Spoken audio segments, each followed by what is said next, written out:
Mungkin dilengkapi lagi nanti tugasnya Bu ya. Oke. Ya, oke, kita lanjut. Bapak Ibu masih kuat ini materi lagi? Oke, masih kita lanjutkan ke materi lagi. Saya share screen dulu.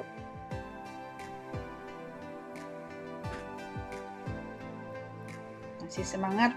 Mantap. Tuh, salah-salah nih. Jadi ketutup yang sayanya. Nah, tadi kita masuk ke sini ya Pak Ibu ya. Jadi ini bagaimana meningkatkan sales dari e-commerce menggunakan digital marketing. Jadi sebenarnya kalau kita once menggunakan e-commerce Bapak Ibu, kita bukan hanya masalah berjualan, tapi juga harus ada suatu kegiatan pendukung yang bisa mendorong orang untuk mau membeli produk kita. Mereka perlu diyakinkan, mereka perlu lebih diedukasi ya, dikasih tahu produk kita tuh keunggulannya apa. Kata dia misalkan mau jualan donat, kita cuma cerita, oh donat saya berbeda, donat saya ini sehat, terbuat dari apa. Nah dengan kita tahu fitur-fiturnya, keunggulannya, orang kan akan lebih punya preferensi untuk memilih produk kita dibanding dengan kompetitor. Nah itu adalah kegiatannya dengan melakukan marketing. Karena kita di e-commerce, maka kita harus memilih kegiatan marketing yang relevan, yang sama-sama online, yaitu menggunakan digital media, seperti itu Bapak Ibu. Nah, saya mau reminder, ini ada beberapa hal yang sebenarnya wajib banget punya, kudu pisan, kalau kata orang Sunda ya, tapi suka dilupakan sama Bapak Ibu nih sebagai pelaku di sini. Padahal itu memudahkan sekali hidup kita dan juga memudahkan user atau customer kita menemukan bisnis kita. Terutama buat Bapak Ibu di sini yang memang tetap punya toko, yang tetap punya showroom ya, atau mungkin punya offline lah ya di situ. Ini penting banget untuk membuat yang namanya Google Business. Dengan adanya Google Business, ketika orang itu mengetik nama brand kita aja, kita jadi bisa paling atas dan langsung terlampir di pinggirnya seperti ini. Jadi kalau kita buka Google gitu ya, ini akan kelihatan nih, akan kelihatan di sebelah kanan merek kita. Di sini lengkap nih, ada call to action-nya, ada link untuk membantu orang menemui bisnis kita, nge-reach bisnis kita ya. Dari mulai di sini masukin aja website kita. Kalau nggak punya website, mau masukin Instagram kita atau apapun yang bisa membantu orang mengenal bisnis kita lebih lanjut gitu. Dan ini juga jadi membantu kalau Bapak Ibu itu buka Google Map dan mau cari lokasi ya, near me, apa yang terdekat kita, ini akan muncul toko kita itu. Nah, jadi buat terutama aku sangat mendorong buat yang jualan makanan. Kalau memang itu ada tokonya atau ada kafenya, restonya, ini penting banget untuk bisa lebih mudah ditemukan. Nah, ini pun di sini enaknya user kita bisa melakukan review langsung. Jadi tanpa harus pergi ke, kan sekarang banyak tuh blog-blog yang review makanan atau blog-blog yang review produk-produk UKM. Nah, tapi dengan kita punya Google Business, ini semua honest review atau review-review jujur bisa langsung ditampilkan di sini dan orang nggak perlu lagi pergi directing ke ngedirect ke blog orang ya yang random itu dimanapun, tapi dia tetap bisa menemukan di sini gitu. Ada fotonya segala macam. Bisa ngasih tahu addressnya, alamat kita, ngasih tahu jam bukanya jadi orang nggak kena scam gitu ya. Oh udah tutup ternyata, nggak. Kita bisa masukin nomor telepon di sini untuk orang kalau mau kontak. Jadi ini kayak semacam kartu nama tapi versi online gitu. Ini wajib banget Bapak Ibu membuat namanya Google Business. Bikinnya gampang banget ya. Nah, jadi ini manfaatnya tadi saya cerita gitu ya. Bisa jadi ada analisis juga. Jadi konsumen kalau mau mengetahui apa namanya produk detail, service detail itu udah tersedia di Google Business. Jadi penting banget ya Bapak Ibu untuk bikin gitu. Nah, untuk membuatnya mudah sekali gitu ya. Ini cuman simply pergi ke halaman Google, klik bisnis ya. Nah, ini Google Bisnisku, ini udah dashboardnya. Kita cuma tinggal ngisi kok Bapak Ibu, ngisi profil, lengkapi seluruh data yang diminta dari mulai alamatnya, dari mulai apa namanya kontaknya. Nah, ini adalah bisnis saya yang satu lagi. Saya bikin sepatu ya. Nah, ini di sini dimasukin tuh sama kita. Ini toko saya di Kota Kembang gitu ya, di terusan Jalan Jakarta. Di sini ada semua apa namanya informasi-informasi.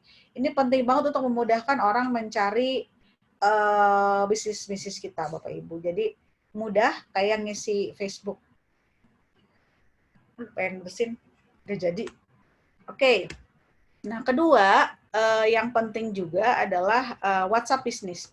Nah, ini kan saya udah punya Line, Bu, ada. Nah, ternyata ada loh Bapak Ibu customer yang memang mereka lebih memilih WhatsApp dibanding Line. Kayak saya tuh nggak suka banget pakai Line. Kenapa? Karena pusing, kebanyakan iklan, terus juga suka ketilep ya, suka ketumpuk pesan kita itu. Jadi kadang-kadang nggak ketahuan siapa yang mesen, siapa yang apa. Jadi saya nggak prefer. Nah, tapi ada juga kalau Bapak Ibu itu konsumennya millennials, mereka banyak yang lebih menggunakan Line ya. Jadi gimana better ya? Ada aja dua-duanya, cuman at least ada orang yang bisa ngurusin lah ya itu.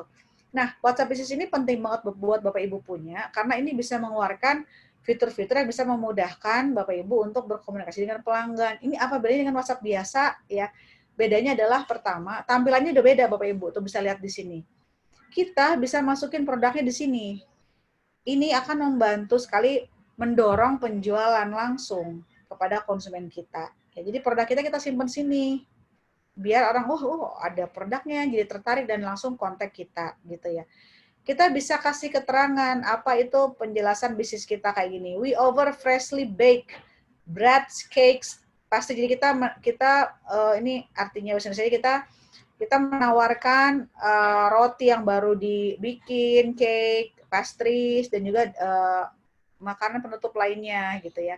Dan kita juga menerima order cake untuk acara-acara tertentu. Ini jadi untuk deskripsi bisnis itu penting Bapak Ibu, kayak tadi di tugas kita yang A, itu kan kita minta tolong bikin deskripsi bisnis Bapak Ibu yang lengkap. Nah, itu adalah satu kalimat harus mudah dimengerti oleh konsumen kita. Kita ngomongnya bahasa bisnis adalah value proposition statement.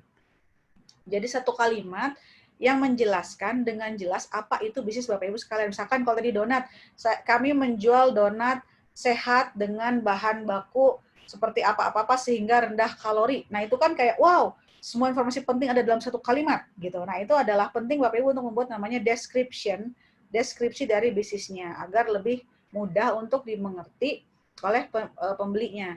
Nah, jadi itu penting untuk membuat bisnis deskripsi Bapak Ibu ya, buat penjelasan di akunnya kayak gini. Nah, terus masukin juga alamat kita, ya belum nanti ada jam bukanya ya, atau mungkin ada link-link ke Instagram, ke Facebook atau kemanapun gitu ya.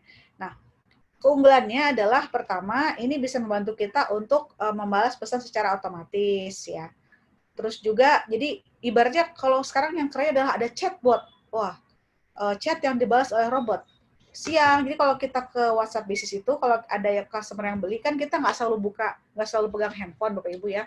Kita nggak selalu aware sama handphone kita. Tapi kalau misalkan kita pakai WhatsApp bisnis, kalau ada orang yang WhatsApp gitu ya, nanti tiba-tiba ada yang misalkan mau beli dong, nanti langsung ada yang ngejawab otomatis walaupun kita nggak buka handphone kita. Nah, itu mirip kayak kita punya chatbotan lah kayak gitu ya. Ntar ada yang otomatis dia bisa ngebales gitu. Ya. Dan ini bisa ngebantu kita untuk mensortir pesan. Jadi kan Bapak Ibu suka bingung ya, aduh WhatsApp tuh kayak numpuk semua. Nah, makanya dipisahin WhatsApp bisnis sama WhatsApp pribadi. Jadi bisa ngebantu sortir pesan mana yang mesen, mana yang mau beli, mana yang minta antar sekarang, mana yang minta antar besok, dan segala macamnya gitu ya. Dan ini bisa membantu menjawab pertanyaan pelanggan dengan cepat. Nah, ini di sini adalah kita bisa membantu sesuai karena kita bisa mensortir pesan. Ini bisa membantu kita menjawab pertanyaan dengan cepat juga gitu ya.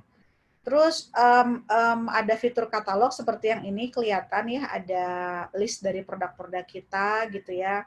Ada statistik pesan yang bisa kita lihat juga, ada kategori bisnisnya ya, kayak ini kan food and grocery, ini namanya kategori bisnis. Jadi orang, ini adalah toko kue gitu ya. Nah, terus ada labelnya gitu ya, label di sini gitu ya, kelihatan Sandra's Cake. Terus ada centangnya, verified. Nah, ini menandakan kita itu profesional, Bapak Ibu. Bisa dipercaya. Nah, itu penting banget ya, dengan kita punya bisnis akun yang terverifikasi. Ya. Cara bikinnya gampang, cuman hanya mendownload WhatsApp bisnis kita, ya. Mendownload aja. Bapak Ibu kan suka ngedownload game, download apa ya, sama caranya. Download WhatsApp bisnis, masukin nomor telepon kita. Kita cuma tinggal lengkapin profil bisnis kita, lalu mengatur menu balas pesan otomatis ya. Kita kayak gini nih, quick reply-nya mau apa? Kalau orang pertama kali ngechat, yang keluarnya mau apa ya, kayak gini. Ya, ini dalam bahasa Inggris ya. Ini silakan Bapak Ibu dibuat langsung WhatsApp bisnisnya. Ya.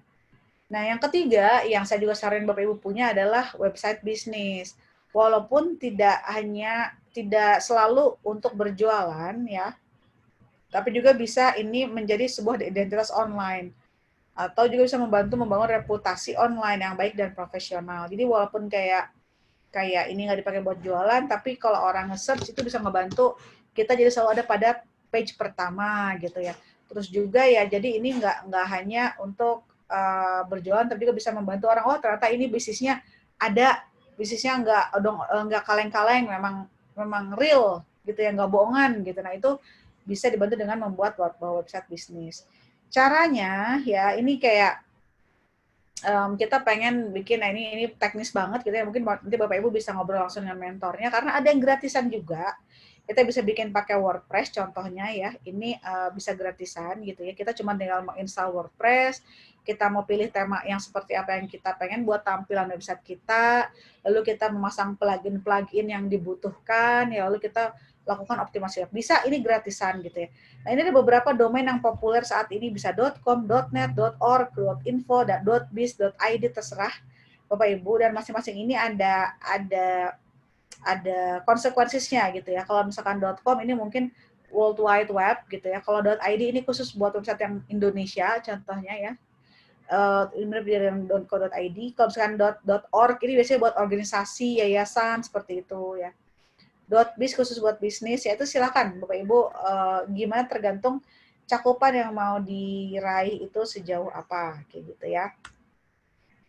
Ini juga penting nih, misalkan kayak saya Dina@gmail gitu, kayaknya nggak profesional banget gitu ya, makanya saya punya email di dina@sbmitb. Nah itu kan, itu email bisnis itu penting, kenapa? Karena bisa meningkatkan kepercayaan pelanggan, karena semua orang bisa bikin Gmail, semua orang bisa bikin Yahoo. Bedanya kita dengan yang nipu apa? Sama aja. Jadi kalau bisa, kita bikin email bisnis, karena ini bisa meningkatkan kepercayaan pelanggan ya. Dan juga kita harus memisahkan email pribadi dengan email bisnis, karena pasti isinya beda.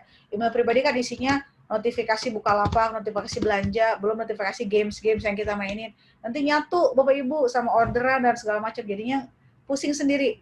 Jadi kalau bisa dipisahkan, ibarat kayak keuangan pun harus dipisahkan, keuangan bisnis sama keuangan pribadi. Begitupun dengan email, karena data is the new oil katanya ya. Jadi kalau data itu nyampur, Bapak Ibu juga pusing sendiri. Waduh, ini yang mana yang email pesanan, mana yang email lain-lain gitu ya. Nah, ini jadi mewakili perusahaan juga gitu. Nah, cara bikin email ada dua cara. Ada yang memang belum punya domain ya. Kalau Bapak Ibu di sini, saya kan belum punya website bisnis saya sendiri, Mbak. Gimana cara bikinnya? Nah, ini bisa, tenang Bapak Ibu, menggunakan zoho.com. Klik aja, itu kita bisa bikin email bisnis kita. Jadi misalkan kayak tadi, Ibu Nina dari Kreasi, nina@ninakreasi.com, maka jadi wah profesional tuh Ibu Nina gitu ya. Jadi kita kalau belum punya domain atau belum punya website sendiri, kita bisa bikin tetap bisa bikin email bisnis kita menggunakan Zoho ya. Kalau sudah punya domain, cuma tinggal bikin di cPanel aja gitu ya. Di cPanel kita pasti kita bisa membuat email secara otomatis kayak gitu ya. Next, ini yang lebih canggih lagi, kita bisa menggunakan SEO ya. Ini merupakan cara untuk mengoptimalkan website Bapak Ibu sekalian. Jadi kalau udah punya website, pengen semua orang itu mudah menemukan website kita bisa optimalisasi menggunakan search engine optimization. Jadi ini memungkinkan mesin pencarian ya untuk menilai apakah website Bapak Ibu itu layak untuk ditampilkan di posisi teratas hasil pencarian atau enggak gitu. Kayak tadi Pak Yudi bilang, wah Mbak Dina kalau di search banyak gitu ya. Nah ini kenapa? Karena saya sering muncul di media, saya sering muncul di mana, saya sering posting Instagram, itu mempengaruhi Bapak Ibu untuk ketika di search nama saya keluar tuh. Nah begitu pun dengan bisnis, Bapak Ibu harus aktif di online, ya, aktif bikin blog, aktif mengupdate website, aktif masuk ke media, itu nanti otomatis nama bisnis Bapak Ibu tuh akan terus-menerus kedorong up ke atas kayak gitu. Nah ya.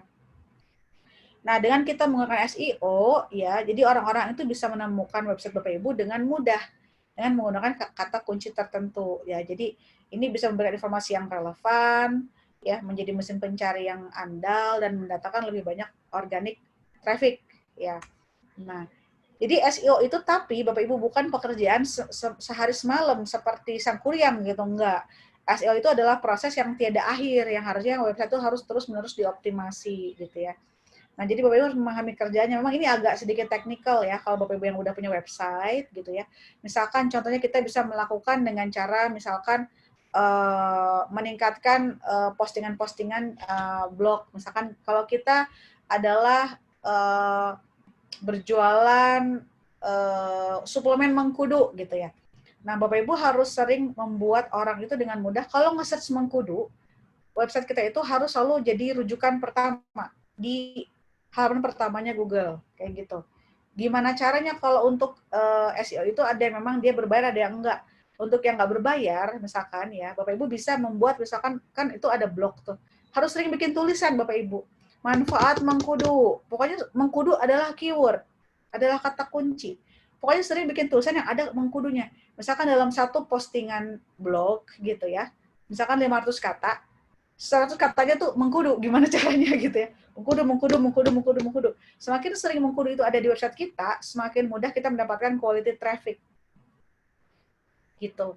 Untuk bisa konversi, semua mencari mengkudu akan perginya ke page-nya kita. Gitu ya. Nah, ini penting banget Bapak Ibu, paling gampang adalah itu untuk yang nggak berbayarnya. Jadi kita harus banyak menggunakan kata kunci yang relevan dengan apa yang kita jual. Nanti mungkin bisa ngobrol dengan mentor-mentornya gimana sih cara bikin SEO biar website kita itu bagus atau di visit orang ya. Nah, jadi kayak gini ya, ada yang offsite SEO, ada yang offsite SEO gitu ya. Di sini kalau kita contohnya onsite itu kita mengoptimalisasi website kita dari dalam, dari website kita sendiri. Caranya gimana? URL-nya harus terformat dengan baik, jadi jangan berantakan, Ibu. Misalkan kalau ninakreasi.com, stop gitu ya. Jangan sampai terlalu banyak anak-anaknya. Atau jangan alay, gede kecil hurufnya ya. Nanti susah user menemukan website kita gitu ya. Nah, terus juga kita harus cari kata kunci yang memang bisa merepresent, bisa mewakili bisnis kita. Kayak tadi mengkudu, kita jualan multivitamin mengkudu, ya harus banyak kata mengkudunya di website kita gitu ya. Dan yang pasti websitenya harus enak dilihat, strukturnya harus enak, baik gitu. Oh, ini enakan dilihatnya, mau cari produk gampang, di sini ada fotonya bagus, ada deskripsi produknya, ada call to action-nya, silakan menghubungi kalau tertarik kemana, kalau memang itu bukan buat jualan ya websitenya ya, gitu. Dan yang pasti user experience, kalau orang tertarik itu mudah, ngekliknya gampang, abis diklik ada sesuatu, itu namanya user experience. Kalau di website itu ada yang namanya UI, ada yang namanya UX. Nah, kalau UI itu lebih kepada tampilan, UX itu lebih kepada proses. Prosesnya harus mudah, harus gampang, harus tidak meribetin orang ya. Misalkan kalau mau beli, isi form. Isi formnya pertanyaan ada 30 pertanyaan, wah keburu ilfeel, orang jadi nggak mau beli. Nah, itu namanya UX-nya jelek gitu, user experience-nya jelek gitu. Ya, ada juga offsite SEO. Nah, ini adalah caranya kita mempromosikan website kita dengan cara yang lain di luar dari website kita. Contohnya kita bisa menggunakan konten marketing, atau kita bisa melakukan promosi, atau kita bisa menggunakan public relation, atau menggunakan sosial media, apapun yang pasti itu dilakukan di luar dari website yang kita bikin, Bapak Ibu. Lebih canggih lagi kita bisa menggunakan SEM, Search Engine Marketing. Ini emang harus agak ngemodal dikit. Bedanya apa Bu sama SEO? Nah, Bapak Ibu kalau nge-googling kayak gini ya, ada yang di atas nih, ads, sponsor links, itu namanya SEM, Search Engine Marketing. Atau ada yang di sebelah kanan, ini SEM. Nah, ini adalah berbayar ya, dengan cara mengiklankan website kita, kayak gini ya.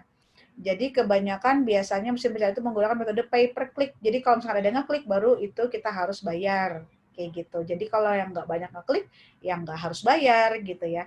Nah, ini kita membutuhkan tool khusus, harus mendownload Google Ads-nya dan menggunakan Google Keyword Planner.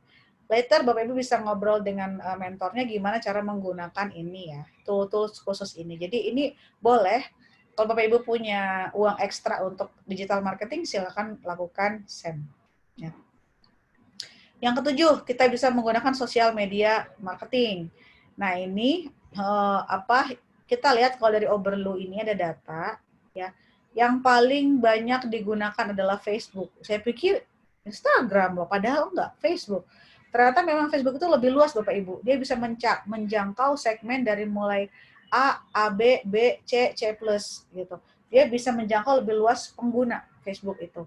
Jadi boleh kalau Bapak Ibu mau memfokuskan marketing, boleh menggunakan Facebook Ads seperti itu ya. Next, YouTube. Makanya kenapa YouTuber pada kaya-kaya Bapak Ibu ya, karena memang mereka mendapatkan uangnya gede banget dari YouTube itu. Dan YouTube itu kan viewersnya banyak. Nah, itu bisa meningkatkan awareness dari produk kita seperti itu. Nah, tadi kayak contohnya Ibu Sari dari Hasan Batik menggunakan WhatsApp ya, untuk itu juga termasuk dari sosial media platform. Pokoknya kalau kita pakai WhatsApp bisnis, kita bisa berjualan juga di situ ya.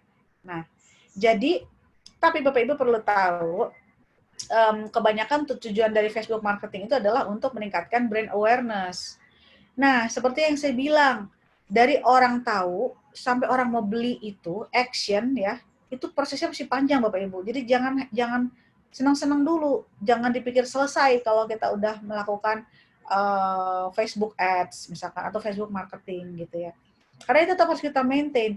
Misalkan kita udah lakukan Facebook marketing ya di sini atau ya kayak online ads gitu ya. Kita pakai video kayak, kita pakai artikel kayak gitu ya. Harapannya mereka convert dari yang cuman tahu menjadi tertarik. Interest tuh tertarik. Ketika tertarik mereka harus kemana? Nah, kita harus memprovide lagi informasi yang berbeda.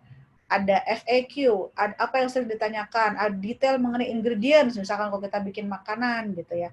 Atau mungkin kita kasih live chat, kalau yang tertarik silakan WhatsApp kita, itu harus tersedia linknya. Nah, ketika orang udah tertarik, orang pengen udah mulai, oke, gimana sih cara belinya? Nah, itu harus kita kasih lagi dorongan untuk orang sampai mau benar-benar membeli. Apakah oke kalau mau cobain dulu produknya saya kirimin, misalkan gitu, atau mungkin saya email katalognya atau gimana. Nah, sampai bisa ke action. Nah, ketika udah action ini, jangan lupa ya, kita harus save data-data mereka. Kenapa penting banget? Karena buat nanti, suatu hari nanti Bapak Ibu bisa merecall, bisa memanggil kembali konsumen yang udah lama. Jadi, Bu, nggak beli lagi produk saya. Kita gimana mau kayak gitu kalau misalkan kita nggak punya database dari konsumen kita. Jadi kalau bisa kita punya data konsumen itu adalah dari mulai nama, email, apa nomor telepon. Sampai tanggal ulang tahun kalau bisa. Jadi kalau misalkan ada ulang tahun, kita bisa sok kenal. Selamat ulang tahun gitu ya.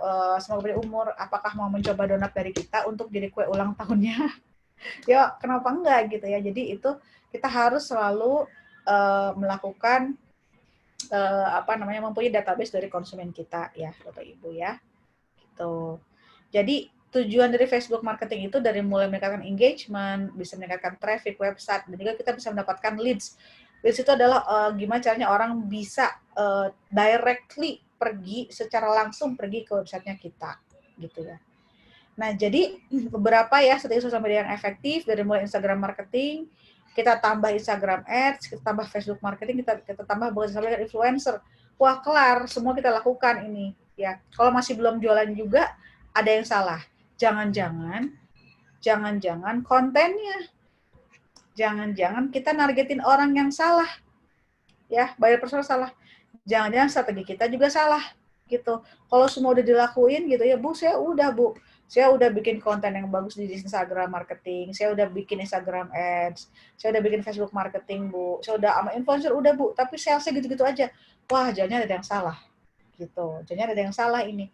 Contoh pertama, buyer persona. Kita nggak memastikan, kita nggak mempelajari siapa yang bakal beli produk saya, gitu. Ya, misalkan contohnya kayak tadi, Mas Riki yang awal Sunscript cerita gitu ya. Saya fokus pada ibu-ibu. Kok ibu-ibu yang peduli makanan anaknya, cemilan anaknya, sehingga anaknya itu kalaupun nyemil, cemilan sehat. Itu Mas Riki udah tahu, oh yang beli produk saya karena produk saya adalah cemilan yang terbuat dari kale, ya, daun kale.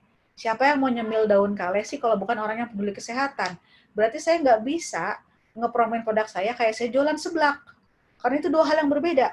Kalau yang beli seblak kan orang yang bodo amat, yang penting mah enak, ngeunah gitu kalau orang Sunda ya. Jadi kita nggak bisa cerita mengenai kesehatan ketika kita jualin seblak gitu. Tapi kalau kita mau jualan ke ibu-ibu yang teredukasi, yang pinter, yang pengen anaknya tuh punya cemilan yang faedah, maka kontennya kan jadi beda. Harus mengedukasi bahwa kale adalah sayuran yang mengandung kalsium yang tinggi, dengan kale lalala. Ini bisa jadi teman makan, selain itu pakai nasi, bisa juga dicemil misalnya kayak gitu. Jadi kalau kita tahu siapa konsumen kita, itu akan menentukan bagaimana copywriting-nya, bagaimana konten yang harus kita bikin agar sesuai dengan bahasa mereka. Kalau terlalu canggih juga salah, jualan seblak terlalu canggih pakai bahasa Inggris. We are the best seblak provider Indonesia. Percuma juga, ada yang beli seblak juga orang yang nggak ngerti bahasa Inggris. Ngapain dikeren-kerenin gitu ya. Tapi kalau kita jualan misalkan fashionnya kita jualan menggunakan environmental friendly, bahannya organik, jadinya mahal. Motifnya kita rancang sendiri, contohnya kayak Hasan Batik gitu ya, kontemporer. Boleh tuh Hasan Batik jualan pakai bahasa Inggris, fotonya harus pakai model yang cantik, yang keren, warnanya kita bikin elegan gitu ya. Terus juga captionnya harus yang elegan juga. Nah cocok, kenapa? Karena yang beli Hasan Batik itu orang yang memiliki uang yang banyak, berarti berpendidikan tinggi, nggak bisa pakai konten dengan cara jualan seblak. Gitu Bapak Ibu ya. Jadi kita harus pahami dulu siapa target market kita, siapa buyer persona kita, bagaimana cara dia berbahasa, bagaimana caranya dia berkomunikasi sehari-hari dengan teman-temannya, apa yang jadi kesukaan dia, foto-foto yang seperti apa gitu. Nah, harus kayak gimana. Nah, itu kan harus kita pelajari sehingga agar ininya jadi tepat gitu ya. Strateginya menjadi tepat gitu Bapak Ibu sekalian. Nah, ya. Kenapa buyer persona itu tadi kita harus mendesainnya di Bapak Ibu. Kita harus pilih fotonya nah kurang lebih kayak gini nih. Misalkan Bapak Ibu mau nargetin saya nih, Ibu Dina adalah target market saya nih. Karena misalkan Sunscript, saya pembeli setia Sunscript nih punyanya Kang Riki ya. Karena saya juga suka kalau itu bukan hanya anak saya. Nah, maka dibikinlah Dina usia saya 35 tahun, pekerjaan saya adalah dosen, misalkan ya status saya menikah, lokasi di mana segala macam. Motivasinya saya makan Sunscript tuh apa? Bukan karena murah, tapi kalau buat saya lebih agar saya sehat, dapat kalsium gitu ya. Apa ketakutan saya? Ketakutan saya adalah Sunscript itu ternyata menggunakan pecin misalkan gitu ya. Apa yang kira-kira menentukan saya growth-nya apa, saya pengen lebih hidup lebih sehat lagi misalkan kayak gitu. Goals-nya apa? Agar mendapatkan cemilan faedah gitu ya.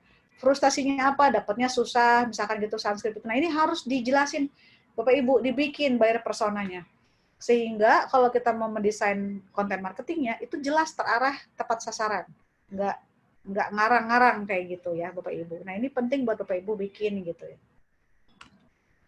Nah kenapa juga copywriting itu tadi, karena biar membantu orang untuk memahami produk kita dengan cepat. Kayak gini contohnya, kalau ini adalah fitur-fitur kita yang utama, hosting super cepat, keamanan website ekstra, harga murah, fitur lengkap, website selalu online. Bapak Ibu lihat, kalau yang poin-poin yang ingin kita jual itu selalu dalam huruf yang tebal kayak gini.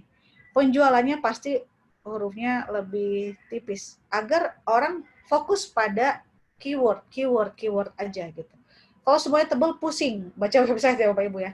Ini penting copywriting dan juga kita pilih kata-kata yang memang paling tepat dan mudah untuk dimengerti untuk orang-orang itu. Harapannya ini bisa meningkatkan retensi, orang jadi balik lagi, dan juga meningkatkan interest atau keinginan untuk bisa membeli produk kita. Ya. Nah, ini juga penting Bapak Ibu harus menggunakan strategi marketing. Jadi kenapa? Agar kita bisa ini saya salah nih ya. Intinya kalau kita bikin strategi seperti ini Bapak Ibu ya, ini perlu ada kayak gini. Tujuannya apa sih kita melakukan strategi marketing? Kalau memang tujuannya hanya untuk meningkatkan awareness atau biar orang tahu produk kita, ya udah yang kita jelasin adalah fitur-fitur produknya. Tapi kalau tujuannya adalah mau mendapatkan penjualan yang tinggi, berarti isinya adalah promosi. Buy one get one. Besok harga naik, itu beda lagi tujuannya gitu ya. Kalau tujuannya kita mau mengkomunikasikan betapa kita itu amat sangat high level dan peduli dengan lingkungan, berarti kita harus kolaborasi dengan influencer yang bisa merepresentasikan stylenya kita. Contohnya saya mau sama Dian Sastro. Kenapa Dian Sastro bisa sesuai dengan brand saya, yaitu adalah hidup sehat. Dian Sastro kan lagi senang sepedahan misalnya kayak gitu. Nah tujuannya harus ada Bapak Ibu, ya intennya apa ya. Terus kita harus rencanakan kapan itu dilakukannya gitu ya, siapa yang melakukannya, kapan dilakukannya, channelnya melalui apa, apakah mau sosial media, apakah mau website, apakah mau berbayar, apakah mau gratis. Nah itu kan harus distrategiin Bapak Ibu. Jadi jangan sampai kalau kita lagi ngiklan di Instagram Ads, seminggu pertama, itu ada juga aktivitas marketing lainnya di minggu yang sama. Nanti pusing Bapak Ibu. Kita jadi nggak tahu ketika ada sales meningkat, itu teh hasil kerjaan yang mana nih, hasil marketing yang mana kan pusing. Jadi kita nggak bisa mengukur mana yang paling efektif. Nah itu bahaya banget. Jadi kalau bisa dibikin strategi marketingnya agar lebih terencana. Dan selalu kalau Bapak Ibu sudah kayak gini posting di Instagram ya, itu kalau udah punya Instagram bisnis, coba dilihat algoritmanya. Ada beberapa fakta yang penting, contohnya, oh ternyata faktanya komen itu mempengaruhi. Like itu mempengaruhi. Semakin banyak orang komen, semakin bagus kita ada di explore-nya orang lain.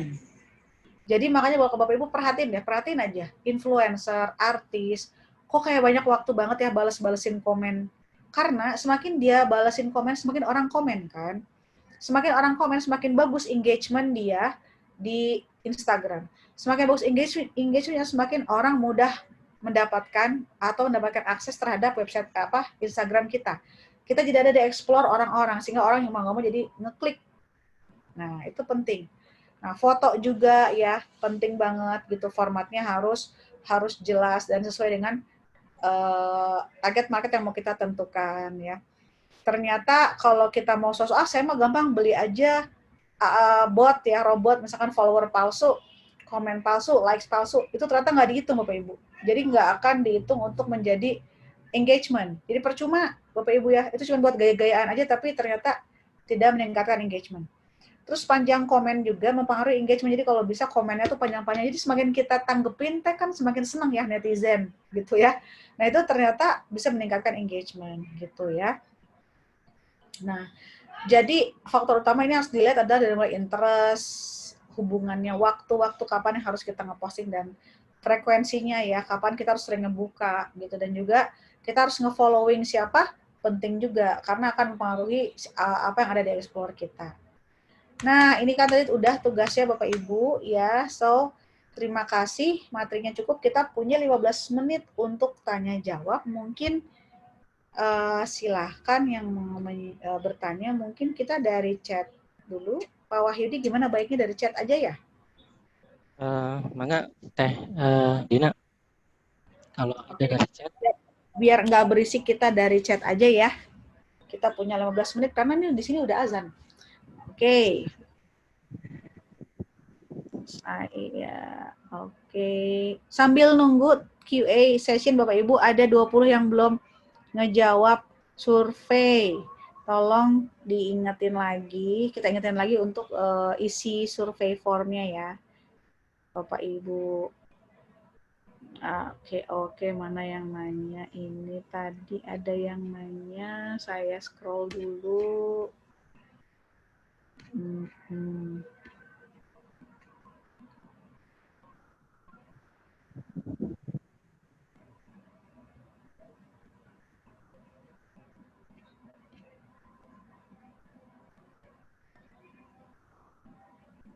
Oke, dari Pak Adi Setiawan, sambal keramat. Sambalnya judulnya keramat. Pedes banget pasti nih Pak Adi nih, sambalnya ya. Sampai keramat gitu. Izin untuk membuat konten dengan dasar mencari kata-kata dari mesin pencari Google, apakah masih relevan atau adakah kiat khusus era sekarang untuk mendapatkan kata-kata tersebut? Masih relevan, Pak. Karena gini, kita untuk mencari kata yang relevan itu juga sebenarnya itu bukan proses satu kali. Itu harus berulang kali. Jadi kalau bisa, misalkan ketika nanti kita mau mencari audiens ya untuk di Instagram Ads gitu, untuk kita tahu keyword apa yang relevan, kita bisa mencari dari mulai Google Trend dengan yang relevan dari produk yang seperti kita jual gitu ya. Itu bisa untuk sementara pakai itu dulu. Nanti setelah seminggu kan kita running tuh ads-nya, misalkan ya kita running ads menggunakan kata kunci yang kita dapat dari tadi ya Google Keywords tadi gitu.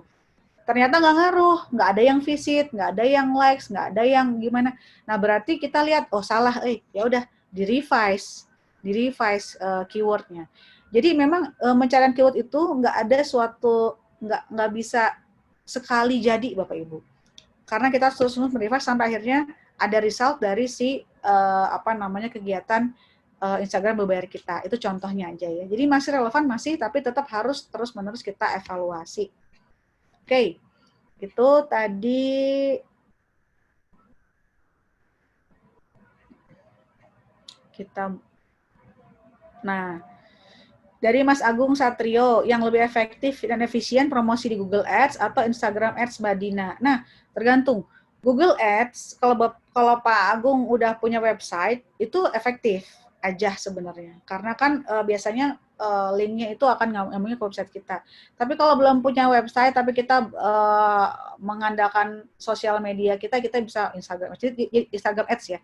Jadi tergantung Bapak Ibu, apa call to action yang mau kita tujuan dari kegiatan marketingnya kita, karena ujungnya harus bisa nyambung ke link yang mana kita connect itu ke toko online kita yang mana, apakah mau kita sambungin ke website kita, apakah mau kita sambungin ke Instagram kita, atau mungkin ke Shopee kita, atau mungkin ke Tokopedia kita. Jadi tergantung.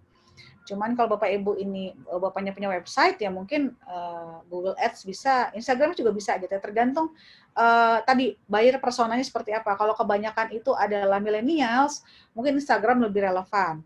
Tapi kalau ini ternyata broad dan luas, mungkin Google Ads bisa lebih relevan juga gitu ya.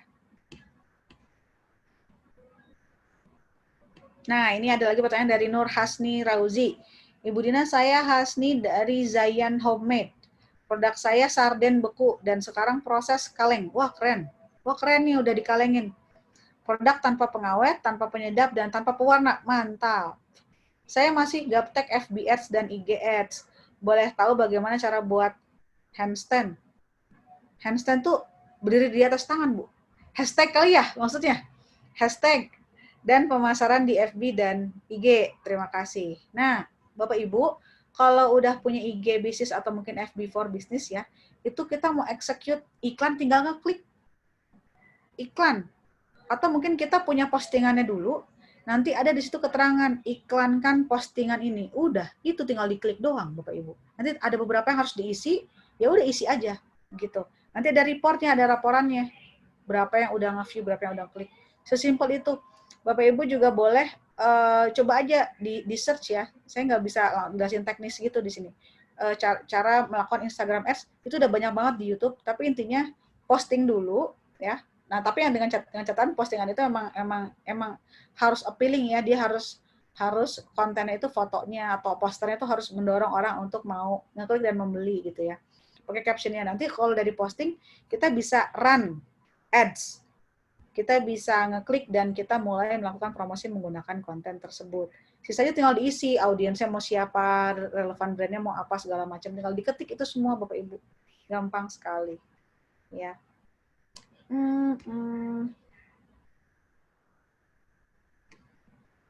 Ada lagi enggak?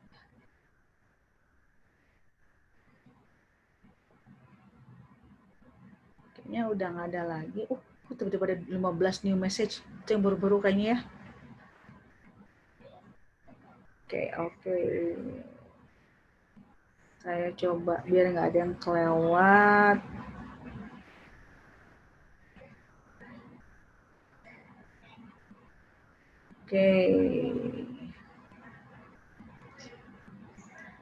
Oke, Tadina benar nggak algoritma Instagram berubah-ubah? Maksudnya gimana ya? Iya benar Mbak Sari, karena Instagram juga pinter ya. Kita juga pinter, kita kan ngakalin Instagram kita biar algoritmanya tuh bagus. Nah dia tuh algoritmanya mendorong agar pada akhirnya Bapak Ibu tuh bakal ngiklan gitu. Jadi seperti saya bilang, karena kita nggak pernah tahu algoritma itu berbeda. Jadi sampai kalau Bapak Ibu googling ya, algoritma Instagram tuh ada setiap bulannya tuh berubah.